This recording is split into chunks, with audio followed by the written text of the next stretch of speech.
is Caffeine Coils, and I'm Deanna. And I'm Jenny. And we have a special guest today. David, do you want to introduce yourself? Yes, David Kesterton, president of Mingledorf's, and I appreciate you guys having me on board today. Thank you. We appreciate you coming on with us, especially Yeah. since it's Caffeine and Coil's very first birthday. Right, birthday anniversary. Yeah, we've been 1 year. podcasting for a whole year now. Yeah, it's a great show.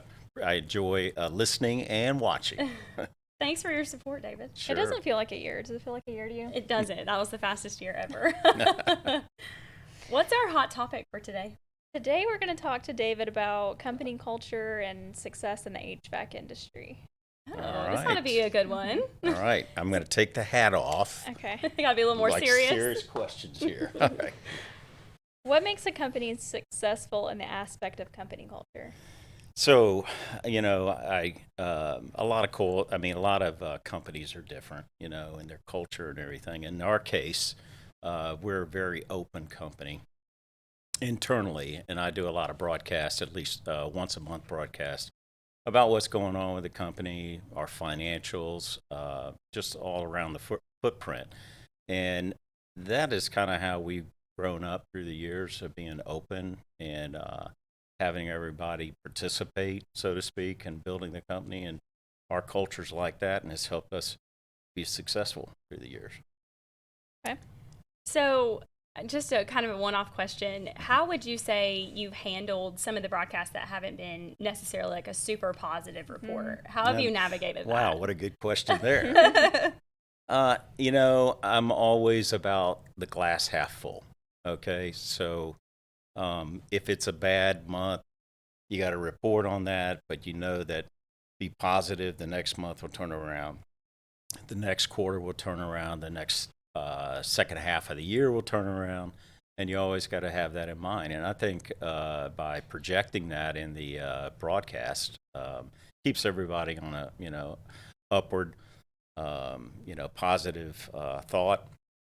And again, having a culture where everybody participates and making it happen in the company, I think that's kind of an easy thing to do. Be the cheerleader, keep everybody positive, and everybody will work towards those goals and finally get there. We'll finally get there.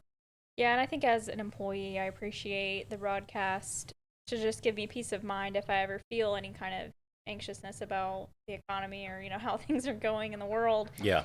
I like having that to go to make me feel more secure. So that's nice to hear. And on my side of it, I could sleep at night knowing that we have great people in the company. And it's not all on one person's shoulders, right? Right, So, yeah. Yeah. That's good feedback. Yeah. What other advice would you give our customers on creating a positive work culture for their organizations? Well, I think that we all have to communicate well, and we all have to or communicate to where the entire organization understands the game plan and where we want to go, right? And so from a customer standpoint, I'm sure that the successful ones are really doing that well. And they have to have the expectations out there. They have to have, they have to communicate to their employees what they're expected to do in the company to help make it successful. And when you do all that the right way, and then you get out of the way, so to speak, let them do their job and let them be empowered, good things happen, And I think a lot of our dealers are doing that on a consistent basis, and the very successful ones do that day in and day out. So. All right, I have another challenging question. How have you navigated having an employee who didn't necessarily have the same vision of where you thought the company should go? Well, let me say this. You try to do the right interviews and try to put the right people on board, and, you do that well. Quite frankly, I feel like you do that well by doing team interviews. Several people should be involved in making that choice or that selection, bringing somebody on board. But you're going to make mistakes, and so every so often you're going to make mistakes, or somebody is not going to embrace what you're trying to do as a company and the culture and that kind of thing. I, again, go back to half full. I want to believe in a person that once they understand what you're trying to do and everything, then they'll come along. So maybe somebody would say, that's you take too much time in doing that, and you should just cut and be done with that. But I feel like maybe they just don't understand what we're trying to do. So sit down with them, try to coach them, try to make sure that they understand what the mission is here and what we're trying to do. But if they don't come along and they don't fit in, you gotta move on. Yeah. That's a good perspective for sure, because I know it happens in organizations. So yeah, I mean, there are a lot of people that they're coming from a different organization. Maybe it was top down managed and was very regimented, and decisions weren't made in the field, so to speak. And it takes them maybe a while to get comfortable with they're trusting me to make the decision out here. And, when we go through new employee orientation, we're always looking for win-wins, right? We're looking for win-wins for us and our customers, and not a win-loss, And sometimes you got to make decisions that are not necessarily going to be a win for the company, but in the long run, it's going to be a win. Right. So, What do you think are some of the best things about Mingledorff's company culture? Well, that's a lot of good things. I mean, I guess I'm a person that I like to make decisions, and I like to be empowered, and I feel like other people in the organization would feel good about that, because if you are making the decisions and they're going right, that makes you feel good inside, right? Mm-hmm. And you have made the impact as an individual. And I think there's a lot of smart people walking our halls, and we've got to give them the ability to use their brain and trust that they are going to make the right decision. And more than 9 times out of 10, probably 99 out of 100, they are making the right decision. They care about the company, right? They care about their fellow employees. They also care about our customers, and do unto others that you want them to do unto you, that kind of thing. And if you keep that in mind, you're pretty much going to make the right decision. Yeah. So opposite of that, what are some of the things that you think we could improve on in our organization? It's not necessarily, when it comes to people, improve on that. Although I think just learning organization, we all can improve on that. But so we've gone through these IT changes, right? Mm-hmm. And they've been pretty painful changes over the past year and a half. I'm a big believer in systems and having excellence in systems in IT. And I think that if you have an excellent system, IT system and everything, then I think you're going to give people the ability to do their job even better than they are today. And the system should take care of that minutia of work, repetitive work and those kind of things, and take the handcuffs off of people and let them really use their abilities and their creativity and that kind of thing. And so you're always going to try to improve your system. The minute that you create a order entry system that you think is the best order entry system in the world, another 100 ideas come into your mind of, how do we improve it? How can we improve it? So that goes on and on and on. And, there is no finish line to that, so to speak. Yeah, and technology is so ever evolving. Yes. And it seems to just be getting faster, right, evolving even faster, especially now that we've got AI involved and everything's just like on warp speed. Mm-hmm. Yeah. And everybody's mind is, they're just so creative and have so many ideas. And that's where I just want to make sure we're giving them the ability to do their job the most efficient way that they possibly can, and really enjoy their job. Really enjoy their job. What is your approach to ensuring customer satisfaction, and how can HVAC business owners and technicians adopt similar strategies? Wow, that's a kind of a tough question. My approach, again, it kind of goes back to the empowerment thing and making quick decisions. Right. Don't get caught in bureaucracy and slowing it down and everything. And so I guess that's, I want to make sure that everybody understands that let's listen to our customers. Let's see what their needs are, and let's make really quick decisions. And I try to, in all my general managers in the fields and everything, they kind of run their districts like a small business. And I really want them to make decisions, decentralized. We're all going to get together. We're all going to have the monthly staff meeting, and some of the bigger picture, subjects and those kind of things. We have everybody give their input, and then we want to make a decision as a company. But when you have things going on, in the field, at the store level or at the district level, or any of that needs to be made quickly. And that's, again, 99 out of 100. That's the right way to do it, in my opinion. And not bring it all the way up a chain, and slows it down, and you get into a bureaucratic, Yeah, mess. I agree. Yeah. I think that making a decision on something quickly rather than dragging it out is probably the best way to go in most situations. Right. So, in our industry, what do you see as the biggest challenges for the next 5 to 10 years?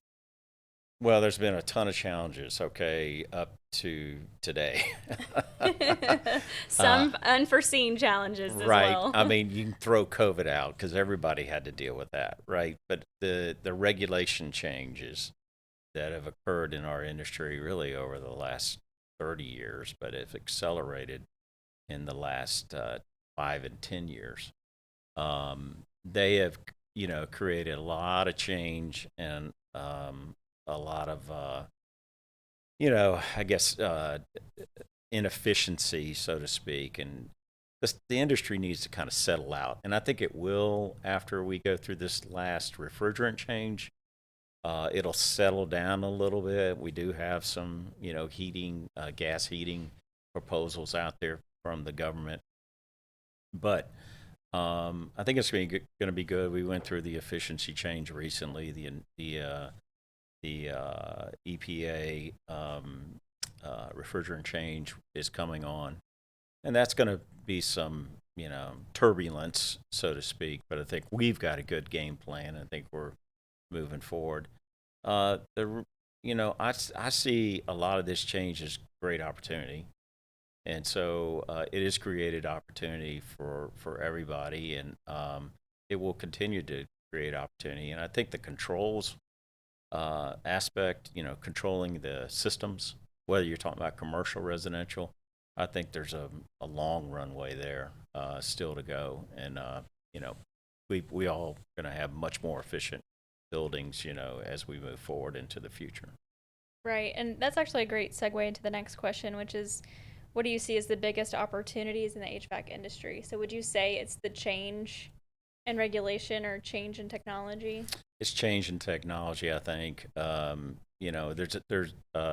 use XOI technologies, which is, basically given it gives us the ability, or gives a customer the ability to have a seasoned, maybe technical service manager back at the office and work with maybe a young, technical service technician in the field that needs a lot of assistance, needs a lot of education, and it gives them the ability to communicate through just their iPhone or iPad or computer or those kind of things.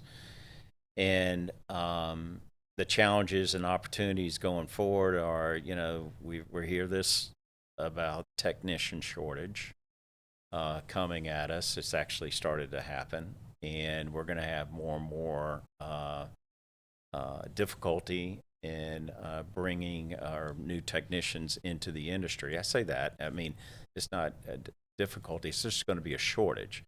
Now, so we're going to have to resource, and we're going to have to do this differently than what we've done in the past. And I think technology is going to help us be on jobs with some of the expertise, maybe that's back in the office, be on that job to assist and fix the issue and go forward. The other thing about technology, control-wise, we're going to be able to tap in to whether it's commercial building or residential home, and we're going to be able to see what's going on, with the system, and may not have to go to the job to fix it. Yeah. And some of that's coming at us, which, you don't have to deploy a technician to the job site and those kind of things. You're going to be able to fix it. You're going to be able to anticipate maybe a failure before it happens. Those are the kind of things that I think are coming at us, and they're not the distant future. I mean, we're doing that right now with some of our new product that we're introducing this year. So all I can think about is the data and the customers that don't change their filter, and then it's so hot in the summer, and you just call them and say, if you change your filter, it'll work again. It's like the fundamental thing that when my friends, say something, my system's going on, I said, when's the last time you changed your filter? I know. I mean, it's like the first thing out of my mouth. Yeah. Second thing is, did you check your breaker? So there's two things. Those are like the easiest thing. Right. All right, we're down to our last question, and this one's the most important. Okay. What is your favorite memory working for Mingledorff's? My favorite memory. I can't pinpoint that, on one. All right, well, give us just one that stands out to you. Golly, these are hard things. I mean, early in my career, I guess before everything got so serious, I used to be a young salesman, and some of us that are still in the building today, we're not so young anymore, but we used to go into a Monday morning sales meeting, and one of my favorite mentors, Dean Long, was our sales manager and everything. We would all be around the table, probably about 20, 25 of us, and go over plan spec jobs and what's going on. It was every Monday at 7 a.m.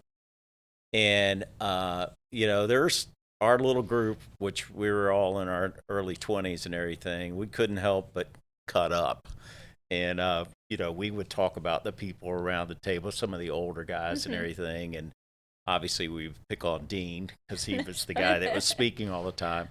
But those were some of my favorite times. I mean, that sounds stupid, but we were just cutting up all the time. We were young guys just getting out and everything, and now everybody's sitting around the table. When I'm leading the meeting, they're probably cutting up about me. But no, I mean, I've got some great memories through the years. I mean, our golf and fishing trip, when we used to go to Crystal River, those were tons of fun, and there's all kinds of stuff, center trips, whatever. All right, well, that was our last question, so now it's time to play our fun game for the end. All right. That's right. As you know, because you listen, we play a little game at the end. So Right. I have some would you rather questions for you. Okay, this is just for him, right? Or Well, is it for some of both? them Just you for can me. participate in. Okay. Yeah. We Would need you to all ra- participate. Yeah, everybody can participate. Okay. Would you rather have Mingledorff's featured in a major industry magazine or win an award for best workplace culture in the industry? Second one. I feel like we've already been published a few times, right? In the Yeah. industry stuff. Caffeine Coils has. Yeah, Caffeine Coils has been featured 2 times. No, I'd rather win the award for, Yeah. everything that you mentioned. Yeah, for sure. Would you rather have a coffee with a historical figure of your choice or a famous contemporary entrepreneur? That's a good question. Probably historical. I read a lot of books like Who would that. you pick? I had a feeling you were going to say that. Well, I will pick the one I'm reading a book about right now is Teddy Roosevelt. Oh, interesting. Yeah, he was a cut up Yeah. and adventure. Yeah, just did a lot of things, and so I would totally like to get into that guy's head and find out what Yeah. His mother actually was grew up Roswell. Oh, interesting. Georgia. I did not didn't know know that. that. Yeah, the Bullock Hall down over there in Roswell, which is still standing over there. That's where his mother grew up. Do you read like a actual book, or do you do audiobooks or Kindle? No, I What's read. your- No, I read, and I go hardback. Okay, so yeah. I'm so with you. Like, Yeah. I want to feel the book and smell the book, and Yeah. I I'm a just want it in Kindle- my hands. Yeah. And I do audiobooks, but it has to be like, I can't do like a fiction audiobook. It has to be like nonfiction, biography or memoir or something. I'm kind of like that too. But yeah, I do And like. I got a real problem having 3 books at one time too. Yeah, I do the same thing. I fight switch that. around. I'm What like, about you, Jenny? Would you do coffee with a historical figure or contemporary? I'm going entrepreneur? entrepreneur. Sarah Blakely from Spanx. That's who. Oh. That's going to There be my you go. person. Okay. Yeah.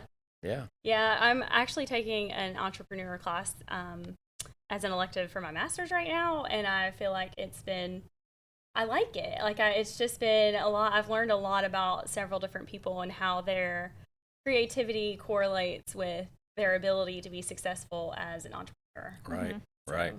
That's cool. Okay, would you rather be known for your incredible work ethic or your incredible talent? I guess work ethic. Yes. Yeah, for sure. What about you, Jenny? Yeah. 100% my work ethic. So Yeah. my dad used to tell me, he used to like line us up as kids and be like, no one in this house is incredibly talented. Nobody in this house is incredibly smart. No, go be incredible. So we had to work for it. I mean, That's such a dad thing to it say. is and it's like a 90s dad thing because, that would never go over very well in I this think day that's and great. age. That's a great philosophy. That's a great thing Yeah. to say. Yeah. I gonna be- distinctly remember it. Yeah. too. I'm the It's odd man funny. out. I'm going to say talent. You want to be Talent. talented? Yeah. All right. No, I want to be known. I am talented. I want to be known for my talent. I love it. I love it. Okay, would you rather live without music or without movies? I would live without movies. Same. I've got to be music. Yeah. That's already how I live. What Yeah, I about was for going to sure. say, you know me, like neither one of us are movie people, so taking away movies is not really going to hurt us that much. Mm-mm. No, in the lyrics and songs and everything, you get creative with that. Right, yeah. I have music for every activity that I do, Yeah. It's- Yeah. Okay, last one. Would you rather lead an expert team on a big project or mentor newcomers in HVAC distribution? Oh man, that's tough. I know that I one like is them really both. hard. I mean, if you have a project going on, I go back to the IT, and you have a bunch of experts that that are really good in it. That would be fun. Everybody's bringing a ton to the party, so to speak. And then, wow, you get a lot of satisfaction out of mentoring Yeah. people as they're moving up, the ranks and everything. So And that's a getting tough ideas from like fresh minds, I think is one. Yes, for sure. Yeah. I don't know if I really have an answer for that one. I don't feel like I'm like to that stage of my career where I can say, you know what I mean? Like I don't. pretend. I think that I would want to mentor the new people because Yeah. I feel like that's really fulfilling for me. Mhm. I've had a lot of really good mentors throughout my career, Yeah. so I feel like I want to give back and do that kind of same thing. Well, and you're involved in the Elevate program and that kind of thing a little bit there, and mentoring some of the folks that are coming through that program. So Yeah, I That's just did cool. Elevate myself last year. So. there you go. Yeah. Mhm. All right, well, I think that's all we have for today. Yeah, thank you for coming, David. Yeah, and thank you for having me. It's been great. And maybe I won't be another year before I come back. We hope not. Yeah. We'll see. No, I'm just kidding. Right. Don't forget to rate, review, and subscribe.